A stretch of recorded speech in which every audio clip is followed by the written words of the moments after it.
This is the Angels Postcast, your instant game reaction for the Los Angeles Angels. Part of the Locked On Podcast Network. Your team every day. What the heck just happened? Hello, Halo Nation. Hello, Halo hopefuls, and welcome back to the latest edition of the Locked On Angels Postcast, coming at you live, as always, after every single Angels game, including heartbreakers like this one, right here on the Locked On Angels YouTube channel, and after the fact, both on the channel and wherever the heck you get the Locked On Angels audio podcast feed. If you don't know who I am, what's going on, everybody? My name is Gavin Carlson, former credentialed journalist in the LA area, spent 4 years covering UCLA sports with the Daily Bruin, and now in year 2 with the Locked On Podcast Network, where it's your team every day. I mean, what do you even say after a game like this? Angels 9, Red Sox 11, 12 hits apiece, but none bigger, unfortunately, none weirder and bigger than the weirdest walk-off home run I think I've seen on a pop fly, essentially, off the bat of Rafaela. I don't even know how to say the name. And with the game tied at 9 and what has already been an insane game, and we'll somehow recap all of it, Rafaela hits a walk-off home run, 308 feet, about as short and down the line in right field as possible, to walk this insane game off, hand the Angels a stunning L that should have been a W about 18 different times, also probably should have been an L about 15 different times. And unfortunately, it was a wild series. It didn't feel like the Angels deserved to get a series sweep. Would have been nice to pull it off, but with this walk-off home run, the Angels still win the series, but only win 2 out of 3 because of the weird defeat. Before we jump into this one officially, shout out to everybody in here. Obviously, a weird time to be doing a show. It's 1:57 p.m. on a Wednesday. I'm sure a lot of you are at work. Full transparency, I'm at work. I'm at the Intuit Dome taking my lunch break right now, 2 hours later than normal, so that I can do this show for you guys. And yeah, absolutely insane game. But shout out to everybody in here making it in live during a weird time, and also to anybody listening or watching after the fact. But let's not waste any time. I don't even know what segment to do, so we're just doing this. This is what you'll be talking about. I'll be talking about the baseball game. I mean, I don't really know. There's no turning point. There's no player of the game. There was just absolute chaos in this game. A 9-run first inning. 9-run first inning. The Angels go up 4-0, then blow the lead in 1 inning, then put up 3 in the top of the second to retake the lead 7-5. It becomes 7-7 in the bottom of the 4th, 8-7 Angels in the top of the 5th, 8-8 in the bottom of the 7th, 9-8 in the top of the 8th, 9-9 in the bottom of the 8th, and then 11-9 with that insane walk-off. I mean, just what a game. I mean, so many positives, so many negatives. You know, we saw the game 2 days ago where you put up 6 in the top of the 1st. You set a record at Fenway Park with 3 home runs in the top of the 1st, and you almost lose that game. And if that didn't tell you how this game or how this series was going to be, I don't know what would. The Angels end up winning in the 10th inning yesterday, 4-3, and then the absolutely insane game today, where you did so many things right offensively and so many things wrong defensively. I mean, we have to talk about all the pitching issues in this one, and it started right away. Jose Soriano, he goes just 3 2/3 innings, giving up 8 hits, 3 walks, and 7 earned runs, despite not giving up a home run. And that might be the craziest thing of all. You give up 7 runs in less than 4 innings without a home run.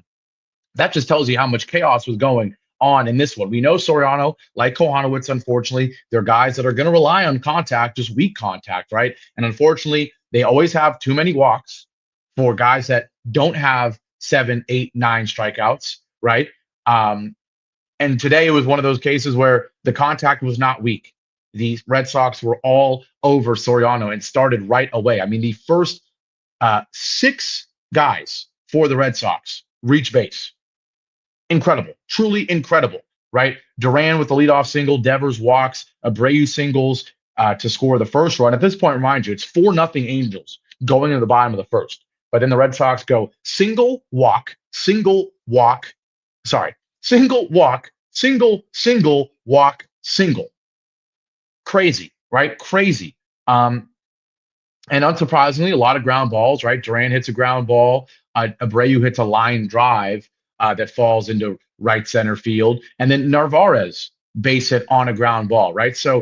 And then Abraham Toro base hit on a ground ball, right? So technically, Soriano is doing what he does in terms of forcing grounders. The problem, a couple of the sinkers were higher in the zone than you would like, and all of them were hit harder than you would like by the Boston Red Sox, right? And that's how they're able to have six guys get on. The two walks did not help. And just like that, before you record an out, your 4-0 lead becomes 4-3. And that's what was frustrating, right? That's what was very, very frustrating for Jose Soriano, is that you had a lead for once. This is arguably the easiest start Soriano's had all year in terms of before he even stepped foot on the mound, you're up 4-0. And you can afford to give up a run or two. You can afford to let multiple guys get on base like you always do, but this time you don't need to be perfect in terms of getting out of every single jam with the double play. You just need to get out of some of them. The problem, you didn't even record an out. You were already down you already give up 3 runs before you record an out. You get a strikeout, but then guess what? The damage is not done. And this was really the at-bat where I knew it was going to be a rough start for Soriano, believe it or not the 6 at-bats. Not the 6 at-bats straight with guys reaching on base. It's when you get this first strikeout, you think, okay, maybe it's time for him to settle in. But no, how does he respond after the strikeout? 2 balls, nowhere near the zone, and then a sinker right down the middle that Hamilton crushes for a line drive double. And just like that, with the bases juiced and the 4-3 lead, you're down 5-4, just like that. That really is when it felt like, okay, not only did you fully blow the 4-0 lead and now you're down 5-4, but this is after you got a strikeout, after you had your first bit of momentum, and you go ball, sinker down the middle for a 2 RBI double. And just like that, you're losing, right? We'll get into all the Angels scoring because I was so happy with how they responded to this in the second inning. We will get to that, but I just want to talk about the pitching because obviously was not good enough. Right when Soriano looks like he's in the clear, unlike Lucas Giolito, who gets pulled in the second inning, Soriano actually has a good second inning and a good third inning. And once again, another scenario where I'm like, okay, maybe that is what Soriano needed to settle in. He's gotten more than enough help at this point. He blows a 4-0 lead instantly and then still walks onto the mound in the bottom of the 4th with a 7-5 lead, right? You have a 7-5 lead still going to the bottom of the 4th. But then how does he respond? Once again, he loses control, both with hits, walks, and a hit by pitch in this inning. He goes single on from David Hamilton. He hits Christian Campbell, and then he walks Duran to load the bases. He actually strikes out Devers, and then bases juiced, 1 out, 3-2 pitch, still with a 2-run lead. And you could make the argument that he got very lucky here. He throws a fastball right down the middle, and Abreu just misses it. He hits it 359 feet. Could have been a grand slam, but he hits it to center field, and instead it's just a very deep sac fly. You got a gift, right? You got a gift there. How do you respond? Well, unfortunately, he just didn't have it. And so you can make debates about when Ron Washington should have taken Jose Soriano out, but after that hit, he gives up, or that sac fly, he gives up the final blow in his outing, a base hit from Narvaez on another ground ball. This one was hit pretty hard, once again, on a slider outside, but high enough, not as down and away as you would like. It was just away and pretty up. And Narvaez hits a ground ball to right field. That makes it 7-7, and that was all she wrote for Jose Soriano. Hunter Strickland comes in at that point, and the Angels bullpen has quite an eventful one, right? Because they're actually able to hold the Red Sox scoreless in the 5th and the 6th, but then innings 7, 8, 9, give up a run in the 7th, a run in the 8th, and then, of course, the 2-run shot in the 9th inning. A lot of questions about how much Brock Burke was used in this one, of course. He ends up, taking the loss. I thought Aldigeri had an interesting outing, obviously, in his first time back. Maybe he was left in too long. He goes 2 1/3, gives up just 1 hit, but a walk and 2 runs, both unearned. And that was the final thing in this one, is that both teams, sloppy pitching, great hitting, but sloppy in the field. And we literally talked about it yesterday, how the Red Sox gifted the Angels a couple runs. Unfortunately, the Angels did the same thing, right? Aldigeri comes in the 6th for Hunter Strickland, who had a scoreless 5th inning, a 1-2-3 5th. And he has a 1-2-3-6. He hits a batter right when he comes in the ball game, but then gets a double play, gets a fly out, gets out of it, and you think things are going to be okay, but they're not. Guess what? Narvaez walks in the bottom of the seventh. Um, and then with that runner on first, one out, Rami Gonzalez gets a base hit, fly ball to center, deflected by Matthew Lugo. And this is frustrating because Matthew Lugo is a guy that, as you know, I have been arguing needs to be in the lineup, should not have been sent down, should have stayed up, should have been playing instead of guys like Chris Taylor and maybe even Jorge Soler at this point. Well, guess what? He comes in for Jorge Soler mid-game, and what does he do? Commits an error here that allows both runners to advance. Rami Gonzalez gets to second, Narvaez gets to third, and just like that 8-7 lead is looking very, very scary. And surely enough, the Red Sox immediately take advantage. Sac fly from Toro makes it 8-8. And fortunately, that was all they wrote in that game, that inning. But at that point, the game is tied. It should not have been. That is on Matthew Lugo. Angels take the lead again, but guess what? The lead goes away again thanks to another error. Trevor Story, leadoff hitter. He reaches via an error by Kevin Newman, of all people. Oh, God, that infuriates me. We know you're on this team for one reason. Get an error there. Aldegari strikes out Christian Campbell, still does his job. Brock Burke comes in, and then the wheels fall off. He walks Duran, gives up an RBI single to Rafael Devers, and then somehow gets out of it with a line out and a strikeout. But guess what? This is the second straight inning where the Angels lose the lead, regain it, and then lose it because of an error and an unearned run. Back-to-back innings. Infuriating. And then finally, in the bottom of the ninth, still Brock Burke. And this one, it wasn't an error or anything, just that fluky two-run walk-off home run that even the Red Sox didn't think was a fair ball and a home run. But, I mean, I try to give you a recap there of everything that went wrong for the Angels pitching-wise and fielding-wise. The best way to sum it up, right? Jose Soriano gives up 5 runs in the first inning and 2 runs in the fourth. And then there's runs in the 7th and 8th inning, both unearned, capped off then by a fluky 2-run shot to walk things off for the Red Sox. Horrible Soriano start, bad errors costing the Angels leads twice in the 7th and 8th innings, and then the fluky 2-run home run. I hope that summarized it all and it made it make sense. We're going to take our break here. When we come back, we will briefly talk about the Angels offense because it was phenomenal. 9 runs, 12 hits in a loss, including a really, really encouraging and prideful second inning from the Halos offense. We'll talk about that before we wrap this one up here on the Locked On Angels Postcast. Absolutely insane. Here on this Wednesday afternoon at this point, today's show is once again brought to you by Monarch Money. If you ever check your bank account and wonder, where did all my money go between dining out, online shopping, and entertainment? It's certainly easy to lose track, but that's where Monarch Money comes in. It's your personal CFO giving you full visibility and control over your finances. It's not just a budgeting app, it's a complete financial command center. You can track all your accounts, investments, and spending in one place. So you stop just managing your money and start building wealth. When I started using Monarch, I realized how much I was spending on food takeout. Now I do budget smarter and save more. As someone who uses a bunch of different apps for so many different things, I mean, I got Spotify, YouTube, ChatGPT, right? I've got other financial apps. Guess what? Now I don't. I only have one financial app. It's Monarch. It can do more than just budgeting. It checks your finances, tracks your spending, and even helps you plan long-term goals. So take control of your finances with Monarch Money. Use code LOCKEDONMLB at monarchmoney.com for 50% off your first year. That's monarchmoney.com, code LOCKEDONMLB for half off your first year. Today's show is also brought to you by Supply House. Get the supplies you need from the site made for the skilled trades. Supply House. Whether you're in plumbing, HVAC, or electrical work, Supply House is a reliable way to order products online. Their easy-to-use website is packed with helpful resources and the latest product info to help you get the job done right.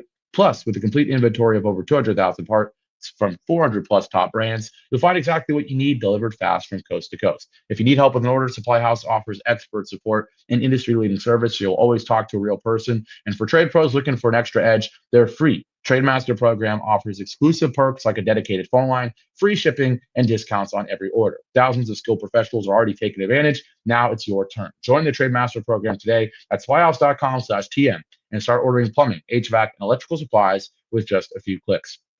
Plus, use promo code SH5 for 5% off your first order at supplyhouse.com.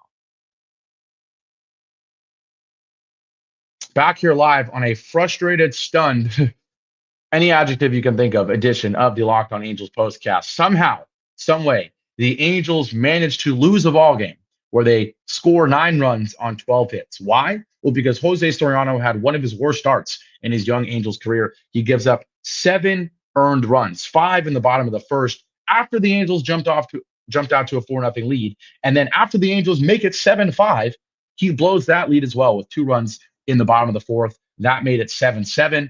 And then a pair of errors, both for Matthew Lugo and Kevin Newman, get 2 unearned runs from the Red Sox, one in the 7th, one in the 8th, before a fluky 2-run shot from Matthew Lugo, or not from Matthew Lugo, 2-run shot from Rafaela makes it 11-9 Red Sox. Yes, as people are saying here, Fud Alex, shout out to you. Jorge Soler was removed from the game with groin tightness, which put Matthew Lugo in the game, a guy we have been wanting to see in the ball game. And that's why that error by him, a costly error, and also a really costly error for his future, at least in the immediate, in terms of getting playing time with the Angels. We have to talk about the offense because it certainly did its part. Another crazy first inning from the Angels at Fenway Park, 2 days removed from that record-setting 3 home run, 6-run first inning. And they were almost as fantastic here in the top of the first. Game starts right away with a Zach Neto double, followed up by a Nolan Schanuel double to instantly make it 1-0. Guess what? The hitting continued. Mike Trout gets a single before Taylor Ward hits a 3-run shot over the Green Monster, his 17th home run. Right when we're ready to count him out, he has another home run, a 3-run shot. That made it 4-0. And then Jorge Soler, before he left the game, he had a base hit as well. So just like the Red Sox, who started with 6 straight base runners, 4 singles, and 2 walks, the Angels go double, double, single, home run, single, 5 straight hits to start the ball game. That made it 4-0. And then 2 straight lineouts from Ohapi and Joe Adell. Ohapi absolutely ripped one. The first out was on 102-mile-an-hour exit velo. But eventually, the Red Sox get out of the inning against Giolito, but the Angels have a 4-0 lead right away.